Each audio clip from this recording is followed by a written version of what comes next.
Hello, everyone, and welcome to another episode of We Are One, You Are Two, a video game and PlayStation podcast. This is none other than episode 23. What? 23? 23? Oh, wow. This is a podcast where we talk to indie developers, we talk PlayStation, we talk everything video games. I'm your host, as always, Robert Fanzo, joined once again by he only plays Rocket League on Sundays, Matt Rhodes. I'm going to say to your comment right there that that might come off as me only playing Rocket League on Sundays. That's not true. I play it every day, but on Sundays especially, that's the only game I play. I meant to say some days, like all the time. Oh, some My days. bad. Oh, okay. Some days. Yeah. So if you like what you hear, I want to remind you first and foremost, we are on iTunes, we're on Google Play, we're on Stitcher, we're on Soundcloud, we're on YouTube, typically every week. But most importantly, I want to tell you that we are on our website, weare1ur2games.com. You can head over there, click on the little support button. It'll take you to our Patreon. And you might say, what's a Patreon? Well, let me tell you. That's where you can support us so that we can continue to do this on a regular basis because we've got bills to pay.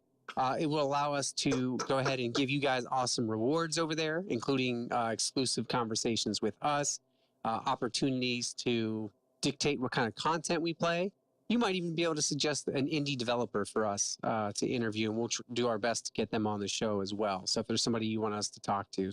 Or if you're an indie developer yourself. Yeah, and if you're an indie developer yourself and you're listening to this, please. We love talking to you guys. We love hearing about behind the scenes. We love hearing about the process, and we love talking about all the games that are coming out that you guys help drive forward with your creativity. So, Matt, we've got a great show lineup for listeners this week. We're going to jump straight into it. We do want to talk a little bit about what we've been playing, but after that, we're going to get to another indie developer interview with Andrew Strauch. Strauch? Yes. And his game Transmogrify. I think it's Strauch. Strauch, I'm sorry. I knew, I practiced. And you'll see I can get it right. Look how I wrote it down phonetically. I know. I'm so sorry, Andrew. Andrew Strauch. Man. Strauch. Listen, I had it 5 minutes Just ago. don't say his last name. Andrew. Andrew. The developer of Transmogrify. Transmogrify, which is an awesome little platformer. We're going to talk to him very shortly. He's an awesome guy. It's a great interview. So you'll get to listen to that very shortly here. But Matt, first, I just want to mention very briefly what we've been playing. Because I actually have been playing Transmogrify multiple times. Dirty bird. I've also been playing Detroit Become Human. I played through the Sense Cyberpunk Ghost Story demo, which we interviewed Ben about 2 weeks ago. You can check that out. Yeah, I've been playing through lots of stuff. What about you? A lot of the same things. I did not get to check out the Sense demo yet. I did not get to check out the Transmogrify demo just yet. I will have played it by the time that this podcast goes live. I did play the Final Equinox Alpha demo, trying to capture some of that video for the podcast that we put up, but I don't know. Apparently I'm technologically impaired because it did not capture. But it was cool. I enjoyed playing it. I've been playing Detroit Become Human as well, some Far Cry 5, of course, Rocket League. That's a silly question. And then I'm trying to whittle away in here at the God of War. I'm so close.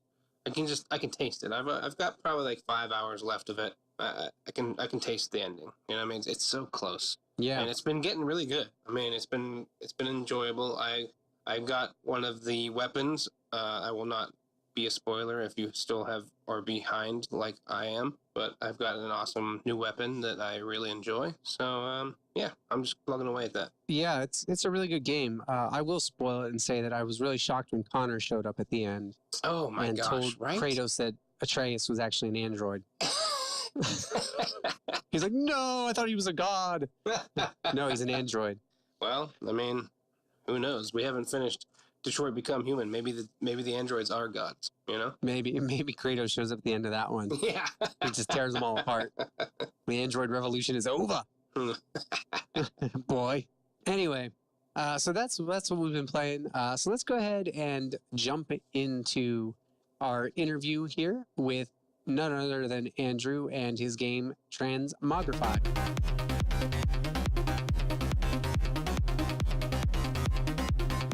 All right, everybody, it is time for our weekly, it seems like anyway, developer interview.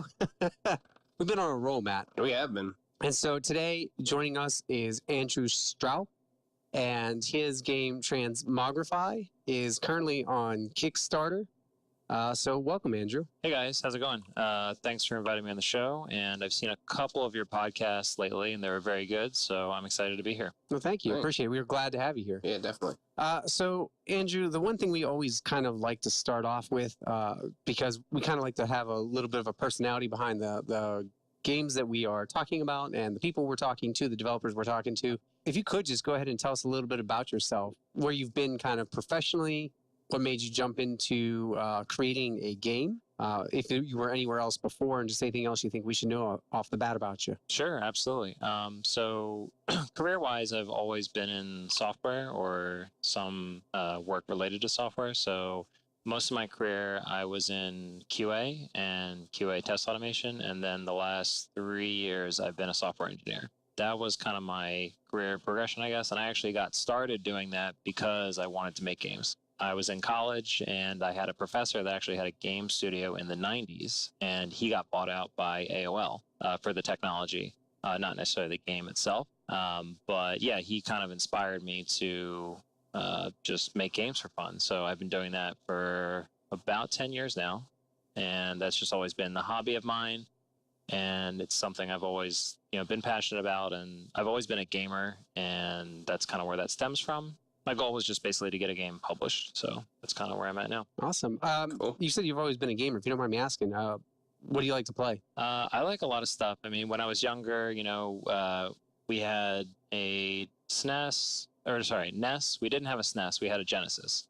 So all my friends had, SNES, and then I had Genesis. They all made fun of me because most of the cool games were on SNES. So, I really loved like Sonic the Hedgehog 3 and stuff like that growing up. Like, all the weird Genesis games, Vector Man, all that stuff. I was a Genesis guy as well, so. Yeah, no, it was great. I loved it. So that was really good. And then, I always went to my friend's house to play SNES anyway, so it's not like you really miss anything.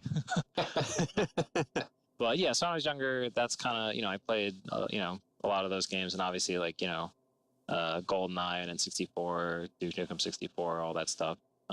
That was great. And then I guess, played a lot of shooters probably in college and high school. Loved Halo, loved Gears of War, pretty much played Call of Duty like everyone else. And then I guess from there, I really got into League of Legends and Dota. Oh, okay. Yeah, love those a lot. I actually used to stream League of Legends and do like free classes for people. Oh, wow. So that was like a lot of fun. Yeah, probably spent a lot of time with games like that. And then, still make time for obviously like platformers and stuff just because that's what I grew up playing and still have an affinity for those.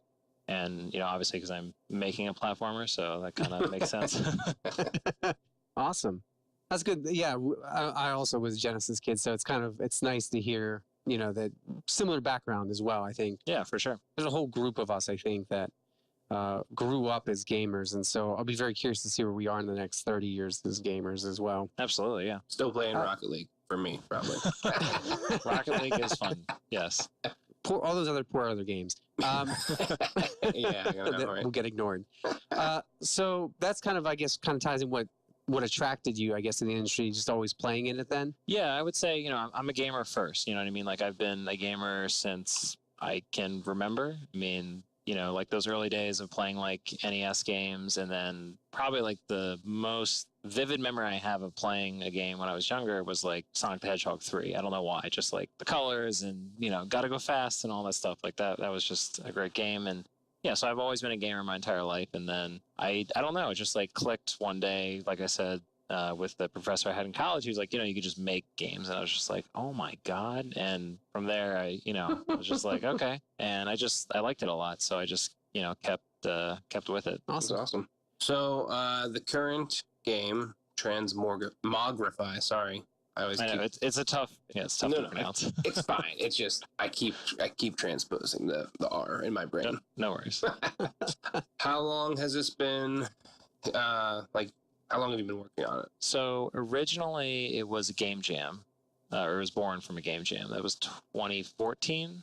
The Ludum Dare in the spring, so that was April 2014. It's basically you make a game in a weekend, and you can do it just with your friends or by yourself, or there's no real rules or anything. When I reference Ludum Dare, they're just like an organization basically where they'll pick a theme and there's voting on it, and they unveil it like Friday night, so it's like everyone starts at the same time.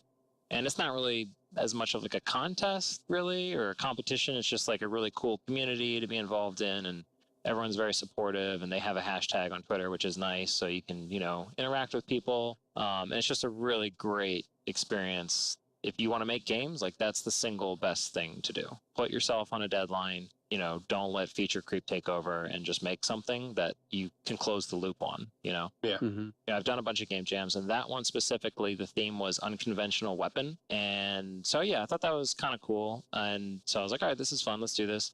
And then someone tweeted out, they were like, hey, for this game jam, normally most of the games we play, like, you shoot and kill things, and which is fine. But he was like, for an extra challenge, why don't you guys try to make a game where you don't kill anything? And for some reason, that just really stuck with me. I thought that was really neat, just like a cool concept. I was like, let's do that. So the initial game jam game was, a lot different than what it is now. But it was, really basic. It had the core mechanic of it's a platformer, and you have this little guy, and you run around, you shoot enemies, and you turn them into objects, and you can then use those objects to solve puzzles and advance the level, or advance through the levels. And each enemy's different, and then also the object they turn into is different. So they all have different properties, which is kind of the fun thing. So I would say, that's the game jam, and then I've been working on it pretty consistently, I'd say, for like probably 2 years now. So. Oh, wow. Okay. Yeah, I kind of like chipped at it between now and then, but I had like other projects, other games, things like that, and then I kind of circled back to it. I was like, this is a cool concept. Let's just stick with this. Awesome. And so in the process of working on it, what made you decide to turn towards Kickstarter? So basically, the game has been entirely self-funded up until this point. And I would say that we kind of went in with the approach of, okay, we can continue to self-fund this game, and we can make it solid and have a certain scope, right? So we're like, this is the scope that we can do in this amount of time or whatever. We had a bunch of other kind of extra bonus features that we thought would be really cool. And that was kind of the impetus to go to Kickstarter of like, okay, well, we have a game plan for the core game, but we have a lot of other features that we'd like to do, but my artist and composer, like, they're not working on the game for exposure. Like, we're actually paying them. So, Yeah. In order to go beyond our scope, we needed additional funding. So that was kind of why we went there.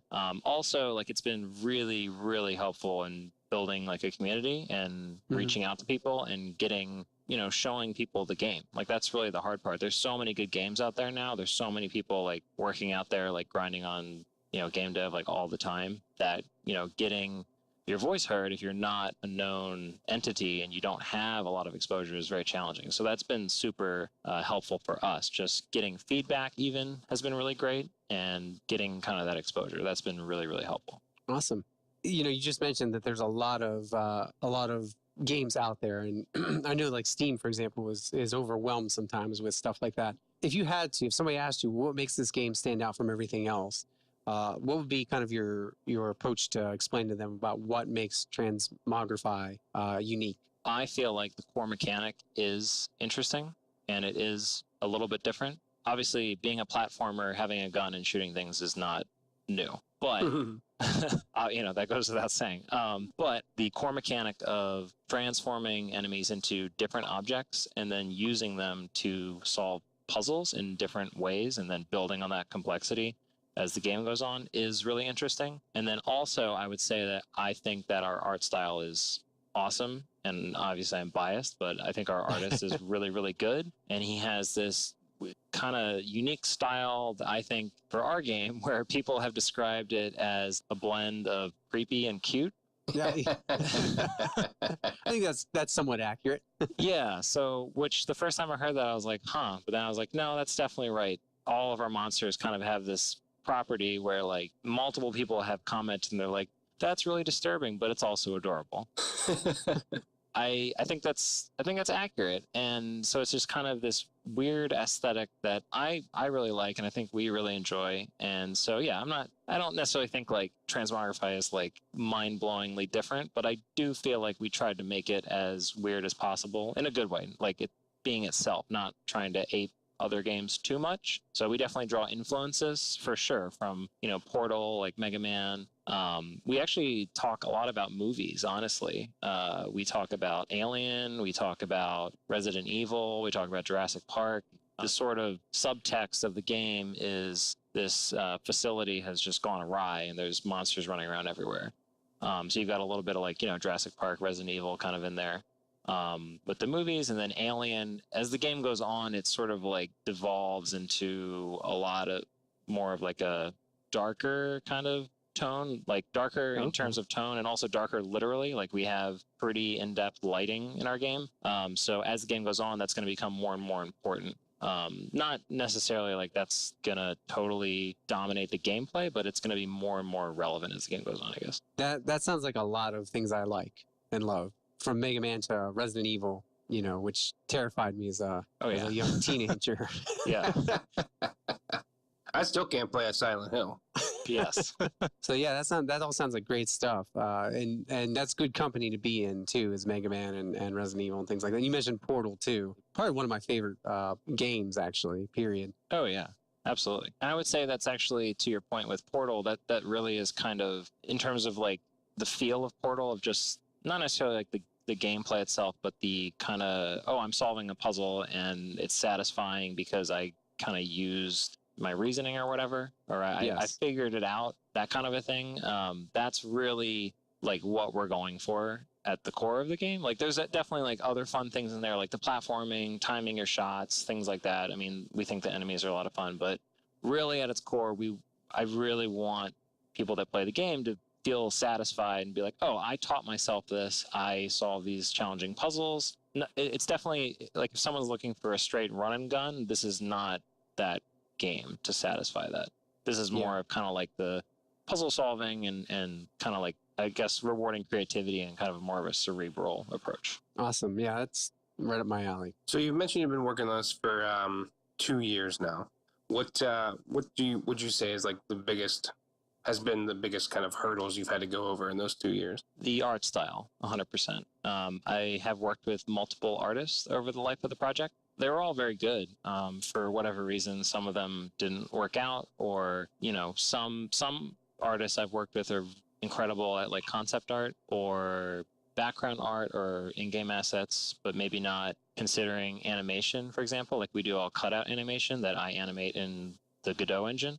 Okay. That's a different skill set, right? Like considering animations and like, okay, how do I build a character that can be animated and still is like true to, you know, my vision or whatever. That's a different skill set. So I worked with multiple artists, and for, you know, different reasons or whatever, just didn't like quite work out. So I had to kind of keep rebooting it. And we just found the artist we have now, Tim Sang. I think he's been with us for 2.5 months, and we've just really clicked, and he kind of gets where I'm coming from and I get where he's coming from. And like, we just knock out tons and tons of work together. I mean, I'm going to work on like a compilation thing to show like how much the game has changed in just like 3 or 4 months. And it's like mind blowing. Like it's quite a facelift. I would say that's been the biggest challenge, and we feel excited because we sort of feel like we've solved that problem now. Awesome. That's great. Yeah, absolutely. So I've played through the demo a couple of times. The one thing I noticed about it is like you said, the puzzle element and cerebral element of it. Do you guys have a kind of an end time in mind in terms of length of the game, of what that you're shooting for? Absolutely. So we've got roughly 60 levels planned as of right now. So we've got about 24 in the game, like, you know, fully ready to go. We had 6 in the demo. We don't want to roll them all out because some of them are still buggy, or I'm not quite happy with like how the level flows, or it's like too long, you know, or too short or whatever. So still like workshopping some of them. And then we've got, you know, probably 30 or 40 more, probably the rest, I guess almost the rest of them designed out just in like a Google drawing doc for like all the different puzzle elements and where they're laid out and stuff like that. So they're all pretty much ready to go. We have World 1, I would say, is almost done. And then we're actually meeting this weekend to talk about World 2 to kind of nail down the aesthetic and the look and the themes and things like that. And then we can start actually building those assets and plugging those in. So, you were mentioning worlds now, so it kind of caught my attention. And I'm assuming then that each one will have its kind of a unique or distinct feel in that regard. Yeah, I think so. I mean, I would say that the main takeaway is that we went for bite-sized levels. So think like kind of like Super Meat Boy or whatever, you know. Like, Yes. I'm really, really trying to avoid adding checkpoints at all. We have no checkpoints in our levels. So we would rather have a level be like some new and exciting like puzzle or a new combination of puzzles that you haven't seen yet. And so when you get to the end, you're like, oh, that was cool. Like that was different. And it doesn't necessarily have to be longer or shorter to achieve that. Some levels are obviously longer, but we really want it to be like, you know, one person had described the game as this is actually a game where dying is fun. And I thought that was an interesting way of putting it, because you think of like, you know what I mean, like Super Meat Boy or games like that, where it's like, oh, you know, you don't feel like you lost a lot. So, and I think that's really important. Like if you're trying to make a game that is challenging, like we are, you can't be like brutally unforgiving for your players, right? I mean, you can, I guess, if you're going to make like Dark Souls or something, but we want people to feel challenged, but we also want the people playing the game to feel like, okay, I can, like, dying is not like the end of the world. So I would say that bite-sized levels are number one, and then definitely we want different worlds. Like the first world is kind of establishing the sort of facility you're in. Right. And it has a lot of elements there, several different enemies, a lot of different traps and things like that. And then World 2, we're kind of toying with the idea of possibly going outside. So we have some mock-ups for like a rooftop kind of situation. Okay. So it'd be like a mix of indoors and outdoors possibly. We haven't nailed that down quite yet. And then Act 3, I guess, if you want to say that, is you kind of go back into the facility and it gets a lot. It's like mayhem. So you kind of, as you progress through the game, it just gets more and more damaged. Like we have a lot of ideas for how to show that with the art assets. Like I was mentioned before, lighting becomes important. So actually the lights will start breaking, or they'll be dim or flickering, things like that, and visibility will go down in some parts. So that's kind of the, I guess, overall vision. But yeah, we're still working on like finalizing the details and stuff like that. But I'm really confident with you know, Tim, the artist I mentioned, that we'll be able to knock all the art out in the next like couple months for the rest of the game. Awesome. I really do like the end of the levels too, with the grading system. Oh, thanks. You know, that's something that adds a certain gameplay loop of challenge, or you know, that's actually why I went through it twice, because my brain automatically goes, well, I have to do better the second time around. No, I'm the same way. Yeah, I like that a lot, and we thought that could really fit with the game, because like I'm not necessarily like, oh, I want to make a timed game. You know what I mean? Right. But that way or this way, it's not like you're feel the pressure of like it's a timed game per se. It's just like a bonus. You know what I mean? Like how you said you wanted to replay to beat your score. So it's like you have the option of doing that. And then the other thing that we need to still implement is like obviously saving that, you know, your high scores. So right now it's just like locally for that level, and then I have some of the code written where it's going to save it, and you know, it'll tell you if it's a new high score or whatever. And there's different grading systems for each level. So like, you know, we start with like the max time and work backwards with like the grades of like S, A, B, C. And then we want to add some more. We want to add a lot more stuff there actually. Like we have discoverables, are probably like top 3 thing that people have requested. Like people want, they're like, where are the secret doors and secret rooms and stuff. So we have a bunch of those assets already mocked out. We just have to drop them in. And I've sort of been making notes on my level design docs of like where to add those things, like discoverables, secret rooms, things like that. That would be fun. So that'll be like a thing at the end, kind of like if you ever played Hitman Go. Yes. Yeah. Oh, I love Hitman Go. Yeah. So just it really simple, but like in that game, you know, like the briefcase, like gotta get the briefcase. So yeah. So kind of like that. And like also to Hitman Go's scoring system idea of like, okay, you can go for the briefcase or you can go for the shortest moves. You don't have to do both in the same run. You know what I mean? Right. That's kind of cool, I think. And I think it fits with the bite-sized level component. So it's not like there's a ton of checkpoints, and we're not doing inventory system. You know, it's if you take one hit, you die in most cases. There are some things that are non-lethal, but there's no health packs, things like that. So we're trying to keep it really, really simple and make that tight, short feedback loop. Awesome. Cool. Now, you had mentioned something about 60 levels. Is that across the 3 worlds, or would that be like per world? Right now, that's going to be across the 3 worlds, but the levels get significantly more difficult as the game goes on. For example, like initially I had a hard time sort of like building the levels out because I'm like, oh, I can do this in 30 seconds. And then I'd watch someone die like 10 times in a level. And I'm like, okay, maybe this is not as easy as I thought. So I started like making notes on like problem levels. Like some of the levels people have literally told me like, I've died 20 times on this level. Probably not the ones in the demo that you played, but some of the later ones, like just in the first 20 levels. Yeah. So it's not, and not even that they're that long. It's just Right. that each one kind of requires something different. So we'll definitely, like, for me, like, it's kind of arbitrary, right? Like when I say like level, like I just, like I said, want to make these bite-sized mini puzzle kind of components for each one. Exactly. As long as I can come up with a different mechanic for each one and not duplicate a level, then I'm happy. And I'll keep adding as many as I can within like our development life cycle. What I don't want to do is artificially shove a bunch of levels in there that are not cool and not really adding anything, if that makes any sense. Yeah, absolutely. Yeah. So yeah, I would say that's what I've got mocked up now, but like that could very easily change. Like it could even be slightly less, or it could be a lot more. I mean, it really just kind of depends, but I'm going to, as many ideas as I can come up with, or as many like, like for instance, today, Tim was like, I want to have toxic waste barrels in the game. And I was like, sure. And like we had talked about it before, like mentioned it offhand, and we have like the little slime enemies or whatever. Yeah. So like I had thrown out an idea before of like, okay, well, what if we had a slime enemy that got like stuck in the toxic waste, and then he like coughed up poison gas or whatever as like a kind of alternate version of himself.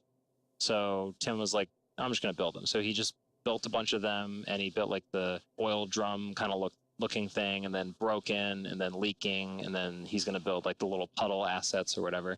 So like that's the kind of just rapport that we're going through, and like I didn't have that plan before. Like I was going to do like acid dripping from pipes, for example, but like this adds something else, so now I can go and work those into puzzles. So yeah, as much stuff as we can come up with, I'm fine with putting it in if it makes sense. Yeah, it sounds like an awesome development process when you're just be able to kind of create like that, and it just seems to work. That's actually something that's really interesting to me and important to me. And it's like, so, I started this project, and I've worked on a bunch of different projects over the years, and the dynamics are very, very different, across teams, across people you work with. So for this project, I really wanted to make sure that for the development process that the best idea like wins out.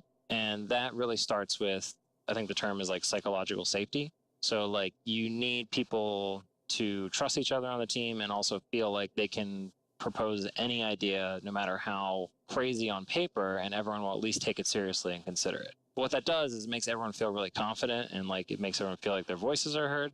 Not every idea sticks. Like we have tons of stuff on the cutting room floor, like believe me, like tons and tons of stuff. But every now and then something really, really cool comes out, and we're like, oh yeah, that's awesome, let's do that. So that kind of process I feel like is really important for our project and just in general, like for, team building. And that's kind of, yeah, it is a lot of fun. Like, I mean, stuff like that spontaneously happens. We have a lot of stuff that's planned too, but it is like, it could totally like crop up one day and someone has a really great idea and we just implement it. Yeah, I think that's kind of interesting because, I mean, I'm playing God of War, and that's like the exact same thing that kind of happened with that direction, and how it's like pretty much like the game is a one shot, right? Like Right. it's always behind Kratos, and it doesn't cut away or anything. It's always a continuous like camera.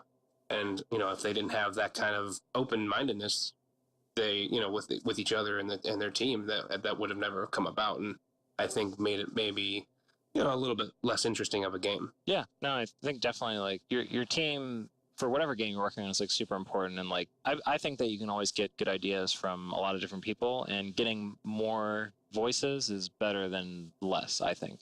Because like there's tons of stuff like, we're a 3-person team. The 2 other guys come up with ideas all the time that like I don't think of, or not even ideas, but just polishing. Like polishing is super important, and going over like iterations. Like for example, I do all the animation, but like animation, there's so many little details that go in there, and you try to do your best, but like, I'll take it to them and they'll pick out like 10 different little things I can improve on. And then I'll go back and iterate on that and then bring it back to them. So it's like having more eyeballs on it, I think is a good thing. Oh yeah, for sure. So we've talked a lot about the behind the scenes and the background stuff. I was actually kind of hoping you could tell us a little bit about, because I know what we like to hear about too is what's going on now, but also what you hope to accomplish or what you want to achieve. And so I know you have stretch goals on the Kickstarter. Do you want to talk a little bit about the Kickstarter itself and some of the stretch goals and why you chose some of those, or what what the thinking is behind some of those? So I think, to circle back briefly, like I said before, the goal with the Kickstarter was we had, the core game plan that I know we can execute and I know we can get done and, get it done on budget and all that. And then the Kickstarter is really like, hey, we've got this laundry list of cool stuff that we want, and then people ask for us, and if we can get there, then we can make that. So for example, the first two stretch goals right there, like evolve monsters, for example, like if you look on the page, we have a mock-up right above the stretch goals, I think, of six different monsters. My favorite is, I call him Swole Shark because he looks like a really swole shark. So, really muscular shark man that's going to have electricity because we randomly threw that out there and that sounded fun.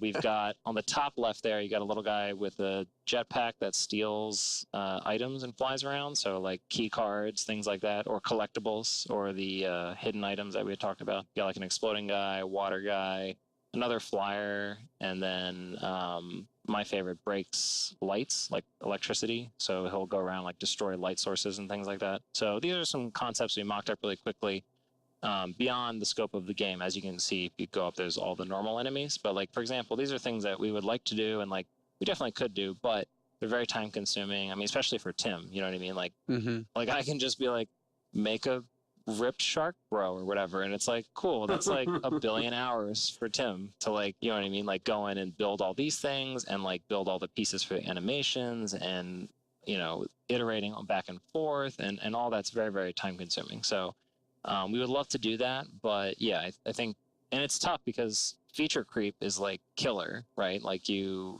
want to do all the cool stuff, but you also like want to finish your game.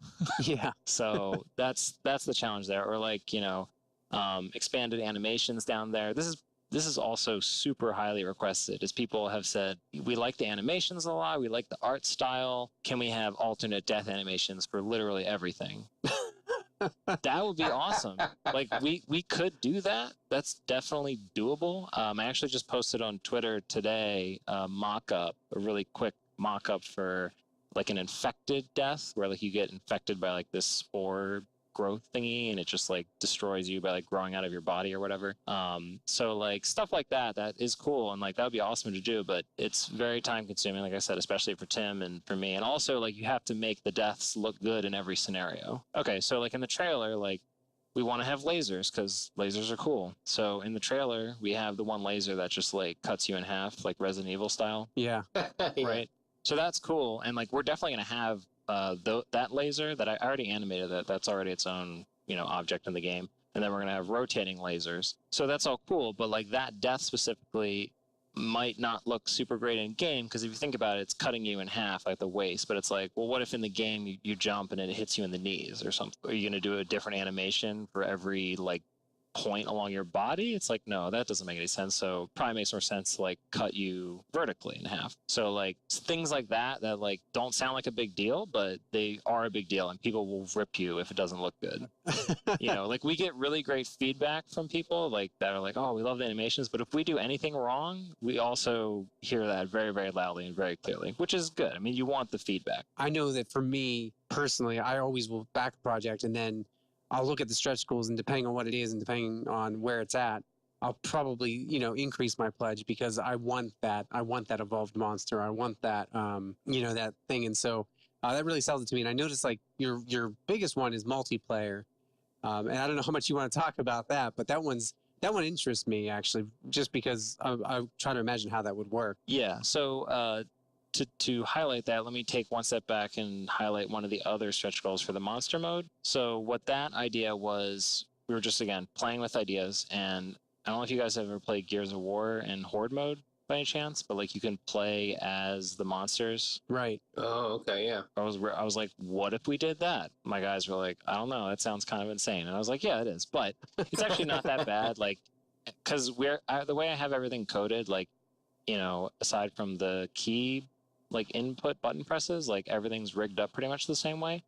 So I was like, you know, this actually is not that much work. So we were like, there could be a monster mode where you are the monsters and you go like slaughter innocent people, because that sounds fun. And you could play as the leaper guy, like the purple dinosaur character was my first pick. So that's definitely doable. And then for the multiplayer, we had the idea of like, oh, well, what if we did like a zombies kind of like sharks versus minnows gameplay? The player, you know, some players are monsters infecting the normal players, whatever, and they were like, yeah, that's cool, but networked multiplayer is going to be a nightmare. As a couple of my friends pointed out, they were like, you should really rethink this stretch goal and your entire life. We compromised, though. What I realized was we could do multiplayer, but it could be co-op. The co-op's a lot more forgiving because with the network multiplayer coding part of it, you can trust the players' inputs. You don't have to worry quite as much about resolving like who shot first and kind of like that. You know what I mean? Right. Whereas like that ruins the experience, like if that goes badly. Whereas if it's co-op, you have a lot more leeway. So we were thinking the co-op could be you're all humans teaming up to fight like maybe increasingly difficult monsters or little different scenarios, things like that. So that was something we were like, what's the craziest thing we could do if we just got, you know, some really high level of funding? And we're like, this is doable. Nick White, the composer for the game, is also a software engineer. So like we talked about, we could definitely do this. And the Godot engine's like very good. So we're confident we could pull that off. And basically that's like the impetus behind all the stretch goals is it's like, we thought really long and hard of like, well, what could we do that would be awesome and deliver a ton of value, but like we just don't have the resources to do it necessarily. Like the Nintendo Switch, it's super popular right now, and that's definitely doable. Like I'm very confident that we could do that. I've read a lot about porting to consoles, how it can be very challenging though, especially if you've never done it before and you have a small team. So we think it's doable, but yeah, obviously like having more funding would be very helpful. Like for example, Godot can't officially endorse engine ports because it's open source, and all the console stuff is locked down. But like, I know for a fact there's one of the Godot contributors does consulting for like Nintendo Switch porting. Okay. So for, you know what I mean? So it's like after I did some research into it, found that out, looked more at the Godot side of it, and then also looked at like the Nintendo Switch dev kit. Like I felt a lot more confident that we could put this on here and it's definitely doable. So yeah, we definitely put a lot of effort in all these stretch goals, and yeah, I feel like there are things that we would really like to do, but they, you know, I mean, like it's a matter of, you know, time and resources. Yeah, like they're well thought. I mean, they all seem very well thought out about like, okay, well, this is what we would need to realistically get to this kind of a thing. Yeah, I probably spent too much time thinking about them. I like agonize or like I just like went through and iterated on this a billion times. But yeah, it was fun. I mean, it was like, because it's like a fun like experiment. You're like, okay, well, hypothetically, if we did get whatever amount of funding, like what realistically can we do? Number one, and number two, what would really excite people and deliver like a ton of value? Yeah, absolutely. Yeah, I think it was fun. But the whole Kickstarter was like that. It was just a lot of, you know, iteration, spent a lot of time on it, tried to make something that looked fun. And the trailer especially was a challenge for us, but we're pretty happy with how it turned out. Yeah, it's good. It's really good stuff. I mean, the whole layout of your Kickstarter page, all the information you've got there is wonderful. So I do encourage everyone to go by and check it out, and certainly back it. It's a unique project, and it looks like a lot of, I mean, just the demo, like I said, is a lot of fun. So hopefully it can shape out really well for you guys too. Do you want to tell us a little bit about maybe where else we can find you? We keep talking about the Kickstarter, but you know, where else can people find you? Certainly, I know Twitter, but you want to share some of those other things with them as well? Sure, absolutely. So yeah, we've got the Twitter handle, which is at the Transmogrify, TRANSMOGRIFY. Yeah. Sorry, I spelled it right. I do a double take because it's a long word and it's annoying to spell. So yeah, there's that Kickstarter you mentioned. The website is playtransmogrify.com. The website's a good way to kind of access everything. It has all the links on there. You've got the mailing list there, the trailer. It has links to everything else you mentioned. Plus, we have a Steam storefront, so you can wishlist the game if you think it might be up your alley. Awesome. Cool. And then last but not least, the thing I kind of like to throw out there every once in a while too, is because I know people watch Kickstarters and they go, well, maybe I'll fund it. Maybe I'll wait and see. Why should people go back this now rather than to wait and see if it gets funded? I would say that number one, kind of like we had talked about, we have a game plan, but the funding allows us to do all the things on our laundry list, so to speak, like all the things that we would love to do that we may not be able to. So that's number one, which I think is exciting. Number two, also, we are involving people that back us directly, like in the process. So we would like to, I kind of have made a point to try to get as much feedback as possible in the dev process. Like I post a lot to Twitter, Facebook groups, things like that. And I will just ask people, what do you think about this? Like animation or or do polls or whatever. And I try to look at every single comment, even people that will just eviscerate me or whatever. It's still good to get feedback, I feel like, and that'll make your game better. So, for instance, the Kickstarter, just one example, I did a backer-only post where, the demo was available, I think 2 days before everyone else. So, made it available to them and then journalists a couple of days later, and then now it'll be publicly available. So I'm just trying to involve people in the process that think this game is interesting. And the main challenge we have is getting the word out, because we've gotten a lot of good feedback and people have come to us and been like, we really like the art style. The game looks really interesting. We're really excited about it. It's just that we're not, very well known. We've got 400 Twitter followers, not that many. So that's kind of the challenge for us, is just getting it out there, because we do feel very confident about it, and we feel like if you like platformers, if you like challenge or a challenging game, and you like puzzle games, you will like this, and the sci-fi stuff that we talked about. So yeah, I would say being involved in the process early on, and also just kind of being accessible, and then kind of getting some of the access to things first, like I said, with the demo and things like that. One of the things we have in there is the closed beta access. That's probably what I should have mentioned before, but that's going to be something where it's the demo will always be publicly available, and we'll probably add more content to it. But the closed beta access is going to be just for backers that have that tier, and that's going to start in maybe a month or so. So that's going to have into, like I said, World 2, World 3, and you're going to get into more, unpolished territory. It's going to be, less finished, but they're going to get that content first. Yeah. And we're going to also take I personally will take their feedback very seriously. I write everything down I get as far as feedback. I take notes on everything.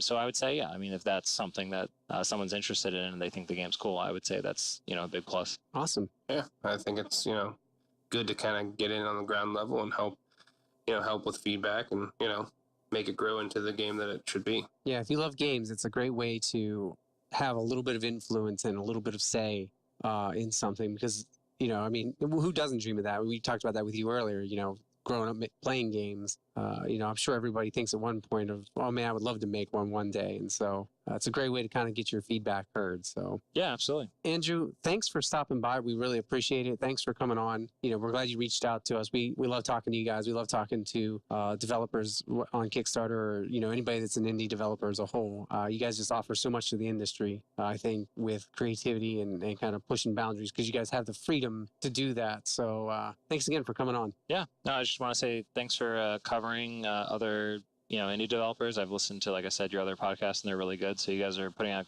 good content, and I think that's awesome. So keep it up. Thanks. We appreciate it. Wow, that was really something. That was really special. I want to thank Andrew again for stopping by. You can check out Transmogrify on Twitter. You can also check out his Kickstarter. Certainly head over there and go and fund it. Try out the demo. It's an awesome game. It's going to shape up to be really good. His company is Odyssey Entertainment. And so go support those guys. They're, doing some real good stuff with that platformer. Yeah, sounds pretty awesome. Yeah, absolutely. Matt, it's time to look at the blog. Ooh. So it's time to see you soon. See you soon.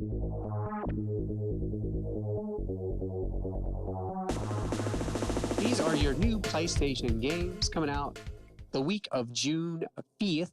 And I will say that if you're listening to this, of course, they came out last week, but we like to talk about them anyway because they've just come out for some of us. And some of them are out today, like Awkward, Ooh. where you can play at your own risk. At the end of the 1800s, the government declared a global ban on this legendary card game due to an increase in bar fights, divorces, and family feuds. That's pretty awesome. That is. All right. BlazBlue Ooh. Cross Tag Battle. I'm kind of excited for this. PS4 I've never played digital one of these and before. Retail. I've never played any of them. No. So I honestly don't even know what it is. But I'm about to find out because here's a description.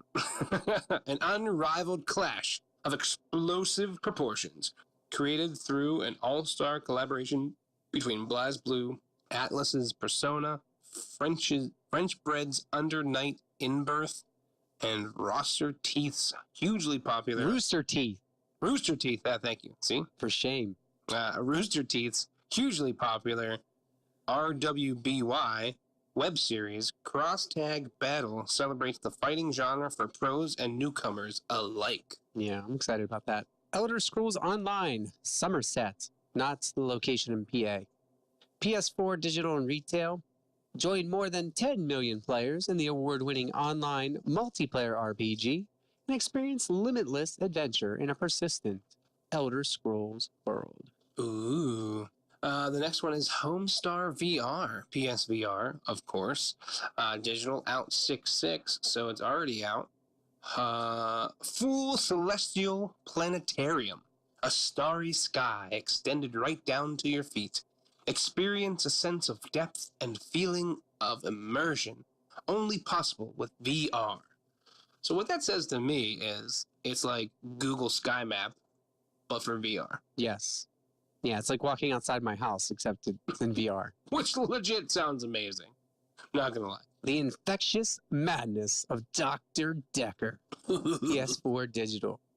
You are a psychiatrist trying to solve a murder while treating the unusual patients of recently deceased Dr. Decker. Ask questions and collect the evidence as you uncover the identity of the randomly generated murderer whilst trying to figure out the chaos that was left behind. I'm sorry, I laughed when it said randomly generated murderer. Yeah, that's okay. Yeah, cool. Sure. Good stuff. It's like Clue, I guess. Randomly, yeah, I guess. MotoGP 18, PS4 digital out 6/7, which is the day we're recording this. Become the star of the 2018 MotoGP season. Pursue your career as a professional rider, starting from the Red Bull MotoGP Rookies Cup to the premier class of the MotoGP. Ooh. Now, this next one, I'm also kind of excited about. It's mostly online, Onrush. I would love to do like a Let's Play with this. PS4 digital and retail. Onrush is a new breed of high-impact, adrenaline-fueled off-road arcade racing. It's about speed, takedowns, and teamwork with high-tempo thrills that focus on the fun, the excitement, and the spectacular. Yeah, I heard that that's it's not necessarily about winning the race, but doing like the team stuff and like the checkpoints and like point-based. I don't know exactly what they got going on there, but like point-based. It has a point-based system as well. So it's not necessarily about just being in first. Yeah, I definitely, that might be one to check out. Ooh, this looks fun. Perils of Baking. Perils of Baking is a 2D platformer akin to the retro games that inspired it. You play as the younger of two brothers famous for their baking. It's up to you to stop your brother's evil plans as he has given it in to a dark artifact. Ooh, what? I mean, it better be a spatula. The Dark Artifact? Yes. I was thinking more like a cupcake. Oh, there's a whole game about that. We've covered it last week. Right? So this one, I think I actually am going to purchase and do a Let's Play of. We'll see.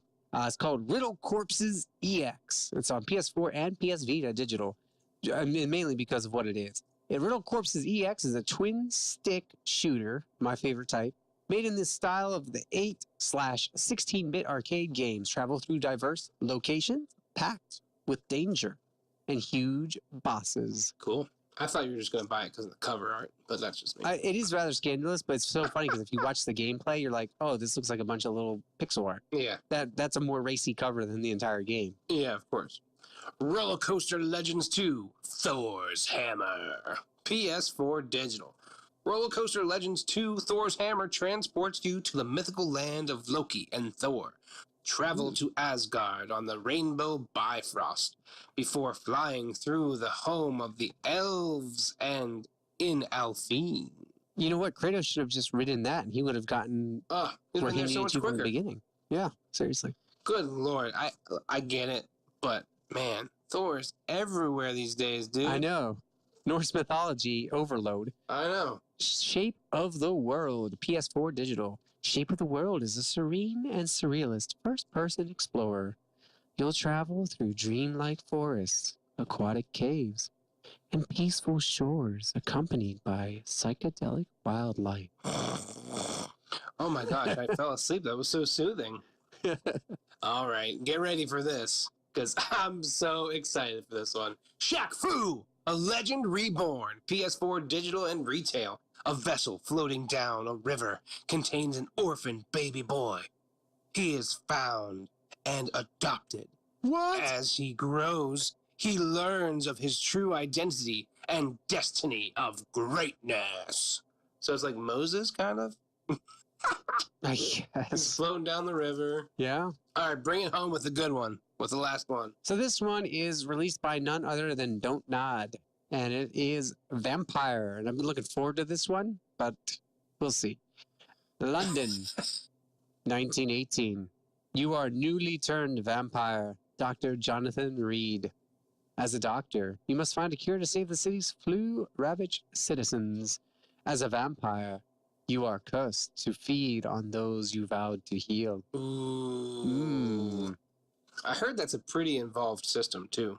Like That's what I've heard. Trying to cure like the flu-ravaged citizens, Yeah. and like you have to like balance that out with like who you're killing and stuff. It seems pretty intense. Yeah, it does. I'll get there eventually. I've got all summer. You say All that now. right, kids. We don't have a shout out this week, but that's okay What? because we gave you so much content. It's worth $1. Yeah, Just remember It that. is. Well, you know what? I'm going to do a shout out. It's not a community shout out, Ooh. but shout out to PlayStation in general for all these little pre E3 releases. I know. These teases. What was it? Tetris? What was it? What was the Tetris game yesterday? Tetris VR, basically. Yeah, basically VR Tetris. And then they they announced Days Gone, a release date for it, along with a new trailer. Which, if you haven't seen it, check it out. It is intense, dude. We're going to talk about this next week because E3 will happen and we'll record after E3 is over and give you guys a podcast regarding E3. Yeah. I do want to say, I think I get a point already, though, because I'm looking at my predictions. Now, does this count because it happened before E3? I don't know. We're going to have to debate that next We'll week. see if one of my predictions comes through before E3 because I think that one of the other announcement is going to be one of my predictions. So we'll see. We'll see what happens. If you go back a couple episodes, you can listen to our E3 head-to-head scorecard. Check that out. Listen to that. You'll see on there that I called Days Gone in spring of 2019. You did. And so I think I've earned a point already, but we'll see. Yeah. Matt and I will figure out the points and decide who wins next week. And then the loser has to leave the podcast. So this might just become Matt's podcast.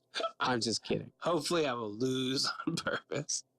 Wow. No, I enjoy this podcast, but I don't think I could do it by myself. That's all. I'll bring Dave on. It's fine. There you go. All right, ladies and gents, that'll wrap it up. Oh, yeah. Thanks again for stopping by. Remember to head over to our website, weare1ur2games.com. Check out our other indie interviews. Once again, thanks to Andrew for being such an awesome guest. And until next time, boys and girls, game on. Game on.